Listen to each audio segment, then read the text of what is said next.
Chelsea Grin, more like, Chelsea, make me a gin and tonic so I can forget that I ever listened to this crap. Ha ha ha! Heyo! Zing! Bada boom! Okay. No, but seriously, this thing is pretty lame. Also, Chelsea, cancel that drink order. I don't need a gin and tonic. I'm good with my beer. I'm gonna finish this off. I wouldn't object, though, to a few appetizers, hors d'oeuvres, croquettes, perhaps a steak tartare if you have it. If the kitchen is willing, please and thank you. That would be wonderful. This is Slings and Arrows from the Indie Alehouse Brewing Company. Fermented with Brettanomyces, cultured from traditional Berliner Weiss, then aged in fresh Chardonnay barrels. Sharp acidity with layers of white grape, lemon, and hay, complex and light. Be all your sins remembered. Unlike this new Chelsea Grin album. And the one that came before it. Which was only released like a few months ago. Holy shit. That's right, ladies and gentlemen. Chelsea Grin are back just a few months after the release of Suffer in Hell with another brand new studio album, Suffer in Heaven. At the time of its release, I gave Suffer in Heaven a 2.5 out of 5 and criticized it for being unremarkable, underwhelming, one-dimensional, kind of basic. I questioned the need for this project to be 2 albums as opposed to 1. I questioned the need for these albums to be released months apart in separate years as opposed to being released at the same time in the vein of something like Use Your Illusion from Guns N' Roses. Anthronomicon and Helionomicon from Ulthar. Despite that, I want to make it clear I went into this album genuinely, wholeheartedly with the intention of wanting to like it, wanting to enjoy it. Because contrary to popular belief, I don't go into albums going, "Aw, man, I hope this fucking sucks. I hope people get mad so I can do a fanboy drinking game. I hope the comments are scathing, and I hope negativity, just drives it through the roof. And I can just rank in that fucking money. I can just line my wallet with pure hatred." I mean, it's always a plus when that does happen, because views are views and money is money. But, as far as just actually listening to an album is concerned, I like music. I like good music. I like enjoying good music. But, yeah, this ain't it.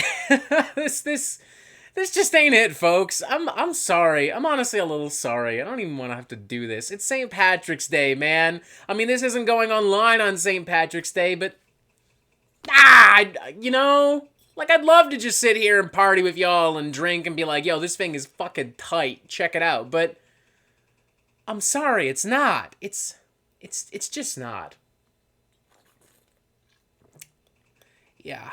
Now, to be entirely fair, this is by no stretch of the imagination or by any means whatsoever an incompetent or offensive or truly awful listen. It is competently produced, it is passionately performed, and it does have a few legitimate highs to it. Sing to the Grave, for instance, is appropriately rabid and groovy and rambunctious, and it does have some weird little sound effects and guitar tones and atmospheric bits and morsels that are kind of interesting. The Mind of God as well has some more extreme and, dare I say, dynamic instrumentation that brings to mind like really early Black Dahlia Murder. Similarly, The Path to Suffering closes out this album on a semi-epic and cathartic note as well. I like some of the choral vocals. I like how dark and dense it is. And, what else? I don't know.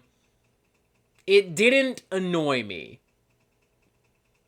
It didn't irritate me. Yeah, that's a pro. That's a high point, I suppose. The big problem with this record is that it is, for the most part, like 90% of the time, excluding some of the little bits and morsels we mentioned, just a very, very repetitive, very one-dimensional, very basic deathcore record. It's the same generic ham-fisted breakdowns and beats and such, the same tones, the same vibes, the same attitude, and it all just kind of bleeds together, and at a certain point I feel as if I'm drowning in a sea of one-dimensional deathcore slop. Like, there's more brie on this album than there is at your local grocery store or a wine and cheese party. There's more mindless chugging on this album than there is at your typical college party or perhaps a Metal Meltdown live stream. The album is so basic that I just found myself being bored. I had almost no reaction to this album whatsoever aside from the few noteworthy moments that we've mentioned. Halfway through the third number, Fathomless Maw, I honestly thought to myself, I'm fucking bored. I could go to sleep right now.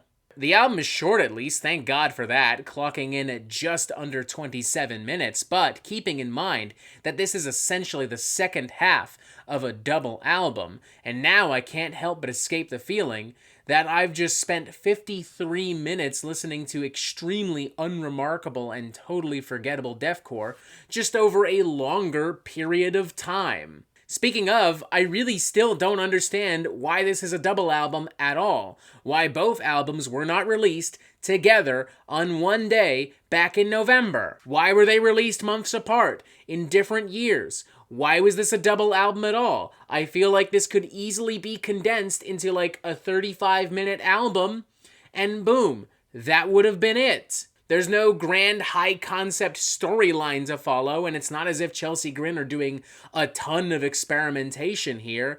It's basically the same type of album, released twice, over the span of like 5 months.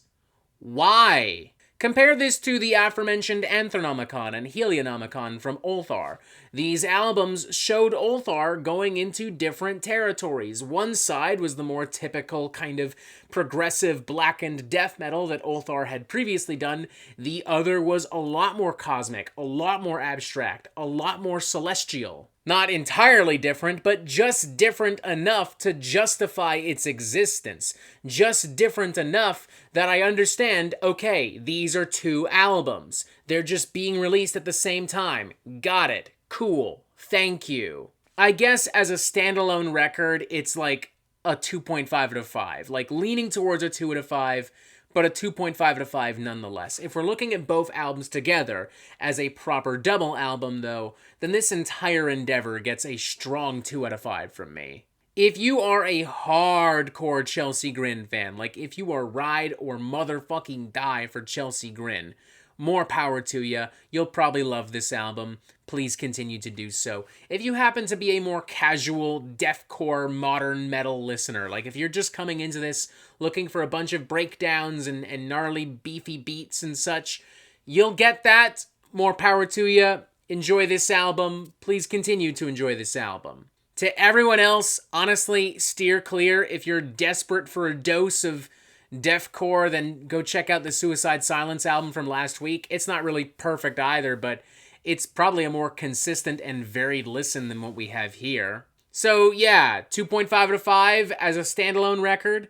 If we're looking at Suffer in Heaven and Suffer in Hell together, like as a double album, 2 out of 5. Not good.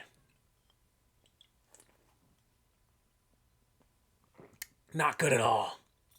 Unlike this is delicious. That is it for the Metal Meltdown. I am not an expert, nor do I claim to be, so what do you think? Do you like this record? Do you not like this record? And what do you want to hear from me next? And thank you for watching. Make sure you press subscribe right here so you get updates on the Metal Meltdown fucking immediately. And as always, you have yourself a fantastic fucking day.